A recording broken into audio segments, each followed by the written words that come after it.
This video represented by education tech era और इस video के अंदर हम लोग बात करने जा रहे हैं एक ऐसे कॉन्सेप्ट के बारे में जिसने एक दूसरे को जोड़ रखा है। और एक ऐसा कॉन्सेप्ट है बेसिकली यहाँ पर जिसकी मार्केट में वैल्यू बहुत ज्यादा है। अब वैल्यू की अगर हम लोग बात करते हैं यहाँ पर कि ऐसा क्या टॉपिक है कि इसकी मार्केट में वैल्यू ज्यादा है, तो इन सिंपल वर्ड में अगर हम लोग बात करें कि अगर आज मैं अगर आपसे बात कर रहा हूँ या अगर आज आप मेरी वीडियो देख रहे हैं तो उसके पीछे का एक लॉजिक है और ये बेसिकली फिलहाल किसी न किसी प्लेटफॉर्म पे अवेलेबल भी है। अगर आपको अगर सही समय पे अगर समझाया जाए यहाँ पर, तो आज की जो पूरी दुनिया जो बेसिकली कनेक्टेड है वो इंटरनेट से कनेक्टेड है। और बेसिकली फिलहाल जो इंटरनेट पे जो चीजें चल रही होती है यहाँ पर वो एक इंपॉर्टेंट रोल होते हैं। अगर आपको कोई भी चीज अगर किसी भी जगह से अगर आपको पढ़नी होती है या कोई भी अगर आपको इन्फॉर्मेशन कहीं से ग्रैब करनी होती है तो आप लोग किसी न किसी जगह पे जाते हैं। जिस जगह पे आप जाते हैं बेसिकली वो एक तरह की साइट होती है। अब उस साइट को हम लोग बोलते हैं यहाँ पर वेबसाइट। बेसिकली वेबसाइट डिजाइनिंग के बारे में हम लोग बात करने जा रहे हैं इस टॉपिक के अंदर। यहाँ पर बेसिकली एक इंपॉर्टेंट टॉपिक है और आज के इस वर्ल्ड के अंदर देखा अगर जाए तो कोई अगर इंसान अगर यहाँ पर एक दूसरे से कनेक्टेड है तो उसके पीछे जो फिलहाल सबसे बड़ा जो लॉजिक है यहाँ पर वो इंटरनेट है। और इंटरनेट पे जो चीज हमारी चल रही होती है जिसकी वजह से लोग एक दूसरे से कनेक्ट होते हैं यहाँ पर, वो हमारी वेबसाइट होती है। कभी अगर आप लोगों ने ये सोचा होगा कि यहाँ पर वेबसाइट डिजाइनिंग कैसे बनाई जाती है और ये कहाँ पर अवेलेबल होती है, इसे चलाने के लिए हमें किन किन चीजों का हेल्प लेना होता है, क्या ये नॉर्मली क्या प्रीमेड होती है, ये सब बनाया जाता है, इन सभी क्वेश्चन के जवाब हमें इस वीडियो के अंदर मालूम चलेगा। बेसिकली हम ये जान पाएंगे यहाँ पर वेबसाइट डिजाइनिंग होती क्या है। वेबसाइट डिजाइनिंग बेसिकली यहाँ पर एक आपका एक ऐसा कॉन्सेप्ट होता है जिसके अंदर लेआउट्स होते हैं, कोडिंग्स होती है और कई सारी ऐसी फंक्शनैलिटीज होती हैं जो स्पेशली बेसिकली डिजाइन की जाती है एक क्लाइंट के लिए। बेसिकली एक ऑनर एक साइट को इस तरह से डिजाइन करवाता है कि एक क्लाइंट को वो इजीली इसे डिलीवर कर सके और उसके सामने से रिप्रेजेंट कर सके। और सबसे बड़ी बात यहाँ पर ये भी होती है कि वेबसाइट डिजाइनिंग का सबसे बड़ा रोल यहाँ पर ये भी होता है आज की डेट में कोई भी अगर बिजनेस कोई स्टार्टअप करता है यहाँ पर, तो बिजनेस स्टार्टअप करने से पहले उसके माइंड में ये ख्याल जरूर आता है कि मुझे अपनी इस साइट को ऑनलाइन भी लेके आना चाहिए। ऑनलाइन लाने का मतलब यहाँ पर ये होता है कि नॉर्मल अगर हम लोग बात करते हैं किसी जगह पे अगर हम लोग शॉप ओपन करते हैं तो उस जगह पे हमारे पास जो क्लाइंट और कस्टमर की फिलहाल जो काउंटिंग होती है वो बेसिकली बहुत लिमिटेड होती है। बट अगर वही अगर शॉप को अगर हम लोग ऑनलाइन अगर लेके आते हैं तो उससे फायदा है हमारे पास ये होता है कि उस जगह पे हमारे पास एक अनलिमिटेड कस्टमर आने के चांसेस बढ़ जाते हैं। जहाँ पर हमारे शॉप के आसपास तकरीबन 4 से 5 या 6 से 7 के अप्रोक्स में कस्टमर अवेलेबल होते हैं, उससे ज्यादा जो हमारे पास जो रेंज बढ़ जाती है वो ग्लोबल हो जाती है। क्योंकि जो इंटरनेट पे जो हमारी फिलहाल शॉप होती है जिसे हम लोग यहाँ पर वेबसाइट के द्वारा रिप्रेजेंट करते हैं, जिसे हम लोग यहाँ पर ऑनलाइन शॉप के नाम से भी जानते हैं, ये हमारे पास ट्रैफिक और यहाँ पर ऑडियंस को ज्यादा सर्विस प्रोवाइड करने के लिए कैपेबल होते हैं। इस वीडियो के अंदर बेसिकली हम लोग वेबसाइट डिजाइनिंग के कॉन्सेप्ट के बारे में समझेंगे और ये समझेंगे फिलहाल की इस वेबसाइट डिजाइनिंग के कोर्स के अंदर हमें ये शुरुआती लैंग्वेज हमें कौन सी सीखनी चाहिए कि हम वेबसाइट डिजाइनिंग के फील्ड में एंटर कर सकें और लोगों के लिए वेबसाइट बना सकें और खुद के लिए वेबसाइट बना सकें। और इस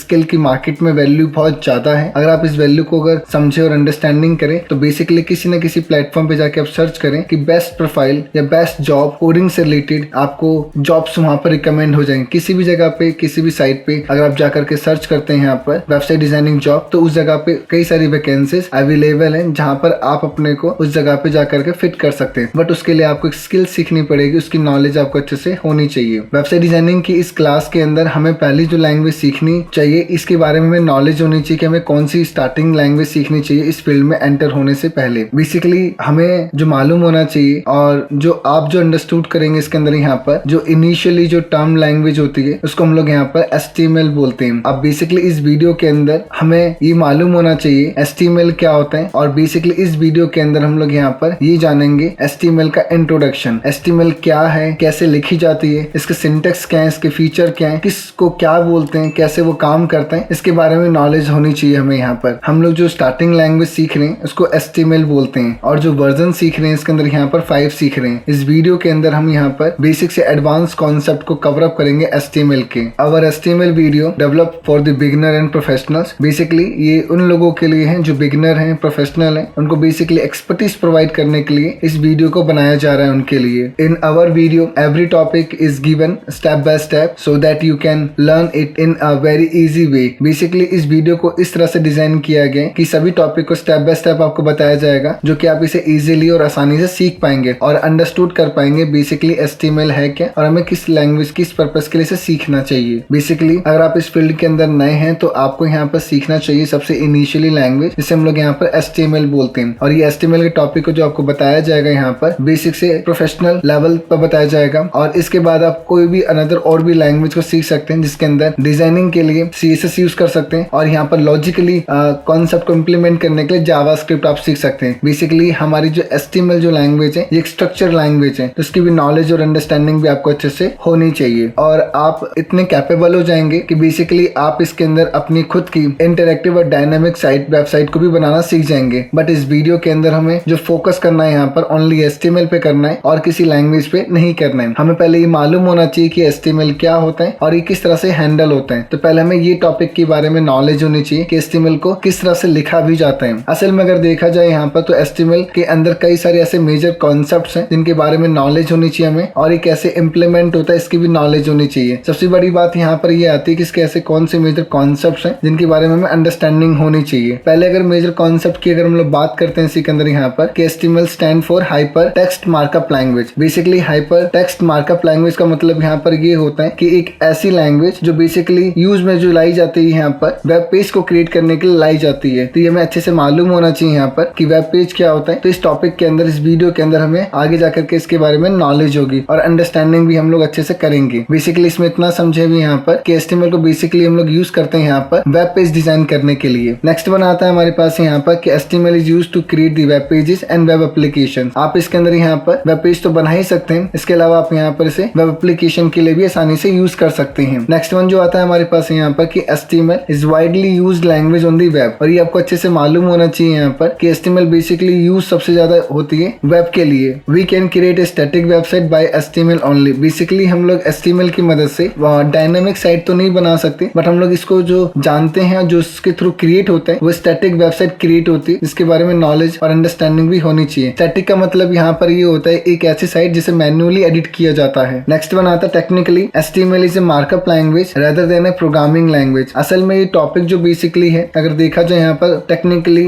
HTML एक प्रोग्रामिंग लैंग्वेज के बजाय एक मार्कअप लैंग्वेज है, तो इसकी भी नॉलेज और अंडरस्टैंडिंग भी हमें अच्छे से होनी चाहिए। बेसिकली ये वो कॉन्सेप्ट है जिसके बारे में हमें अच्छे से मालूम होना चाहिए और अंडरस्टैंडिंग भी होना चाहिए कि असल में HTML है क्या और HTML के फीचर्स क्या क्या है और इसके मेजर पॉइंट्स क्या है, और इनके बारे में नॉलेज भी हमें होनी चाहिए। नेक्स्ट वन जो आता है हमारे पास यहाँ पर कि HTML के बेसिक सिंटेक्स के बारे में नॉलेज होनी चाहिए कि स्टार्टिंग में क्या लिखते हैं और उसके स्टेप बाय स्टेप के बारे में नॉलेज होनी चाहिए, क्योंकि इसी के बिहार पे हम लोग कोडिंग करना सीखेंगे। पहले अगर देखा जाए सिंटेक्स के बिहार पे जो पहली लाइन में जो लिखा जाता है उसको डॉक टाइप बोलते हैं। बेसिकली डॉक टाइप एक ऐसा कॉन्सेप्ट है जो कि हमें डिक्लेयर करना पड़ता है और हमें डिक्लेयर करने की नीड भी होती है। एक्चुअल में ये बेसिकली ये HTML कोई टैग नहीं है, इसके बारे में भी आपको अच्छे से नॉलेज और अंडरस्टैंड भी होना चाहिए। अभी क्यों लगाया जाता है, इसका मेन मोटिव क्या होता है, तो उसके बारे में नॉलेज होना चाहिए। It let's the browser know how the document should be interpreted by the indicating what version और स्टैंडर्ड ऑफ HTML। बेसिकली इससे ये मालूम चल जाता है कि हम लोग कौन सा वर्जन यूज कर रहे हैं HTML का, इससे बेटर अंडरस्टैंडिंग हमारे लिए हो जाती है। नेक्स्ट वन अगर देखा जाए यहाँ पर तो सेकंड नंबर पे जो आता है वो HTML आता है। बेसिकली ये ओपनिंग टैग कहा जाता है और ये बेसिकली लेस देन HTML और ग्रेटर देन के अंदर लिखा जाता है। क्लोजिंग टैग में क्या होता है, यहाँ पर आपको यहाँ पर दूसरा टैग लिखना होता है और उसके आगे क्या लगाना होता है, आपने स्लैश लगाना होता है। स्लैश बेसिकली इंडिकेट करता है ये क्लोज हो चुका है। अब इन दोनों के बीच में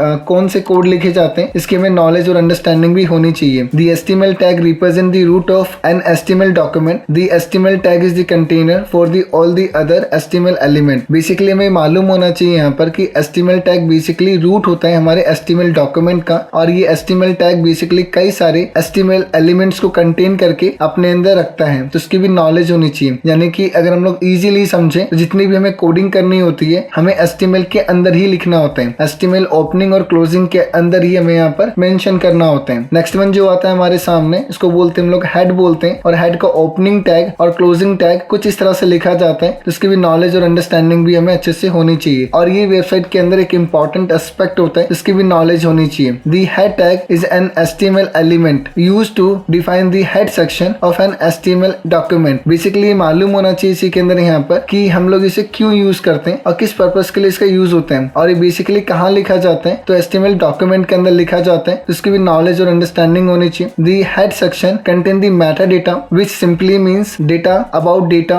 The means information in the head tag is not displayed on the page but the information is used by the browser and by search engine. Basically head tag एक ऐसा कॉन्सेप्ट होता है, बेसिकली इसके अंदर हम लोग यहाँ पर वेबसाइट की बेसिक इन्फॉर्मेशन को कंटेन करवाते हैं, और जो इन्फॉर्मेशन कंटेन करवाई जाती है इसके अंदर यहाँ पर वो बेसिकली हमें यहाँ पर ब्राउजर पे विजिबल नहीं होता है, तो इसकी भी नॉलेज नॉलेज होनी चाहिए। और ये बेसिकली एक ऐसा फिलहाल कंटेनर होता है, ये एक ऐसा फिलहाल टैग होता है जिसके अंदर हम लोग यहाँ पर SEO की कुछ कोडिंग्स को भी परफॉर्म करते हैं और इसके अंदर मेंशन करते हैं। तो इसकी भी नॉलेज और अंडरस्टैंडिंग भी हमें अच्छे से होनी चाहिए। और यहाँ पर जो भी चीज लिखी जाती है सर्च इंजन में रैंकिंग के लिए सबसे इंपॉर्टेंट एस्पेक्ट होता है, इसकी भी नॉलेज और अंडरस्टैंडिंग होनी चाहिए हमें यहाँ पर। नेक्स्ट वन, अगर हम लोग कॉन्सेप्ट की बात करें इसी के अंदर यहाँ पर, तो उसको हम लोग टाइटल बोलते हैं। टाइटल, ओपनिंग और क्लोजिंग आपकी एक ही लाइन में ही होता है, तो इसकी नॉलेज होनी चाहिए। और ओपनिंग और क्लोजिंग के टाइटल, ओपनिंग टैग और क्लोजिंग टैग के बीच में आपको अपने फिलहाल वेबसाइट का नाम लिखना होता है। जैसे कि मैंने यहाँ पर लिखा एजुकेशन टैग कह रहा। अब बेसिकली टाइटल टैग क्या काम करता है इसकी नॉलेज होनी चाहिए। A title tag is an HTML element that specify the title of web page. Basically जो आपकी वेबसाइट का नाम होता है वो आपके बेसिकली टैब में शो करने के लिए यूज में लाया जाता है। अगर आप गूगल क्रोम पे अगर कोई भी चीज अगर सर्च करते हैं तो आपको टॉप में टैब में आपको साइट का नाम मेंशन होता हुआ दिखेगा। ये बेसिकली रिप्रेजेंट करता है कि मैंने किस साइट को विजिट कर रखा है। अब pages title tag can be displayed as a part of search snippet in the search engine result page. Next one जो आता है हमारे सामने उसको हम लोग बोलते हैं body tag. Body tag, opening and closing body tag के अंदर हमें पूरी वेबसाइट की कोडिंग मेंशन करनी होती है। जो भी आप साइट बनाते हैं, स्लाइड शो बनाते हैं, इसके अलावा कोई अनदर और इमेज गैलरी बनाते हैं, कॉन्टेक्ट फॉर्म बनाते हैं, वो सभी चीज हमारी जो मेंशन की जाती है, लिखी जाती है ओपनिंग टैग और क्लोजिंग बॉडी टैग के अंदर लिखी जाती है। यानी कि वेबसाइट का जो पूरा स्ट्रक्चर बनाया जाता है वो हमारा बॉडी टैग के अंदर लिखा जाता है। The body tag define the document body. The body element contain all the contents of HTML document such as the heading, paragraphs, images,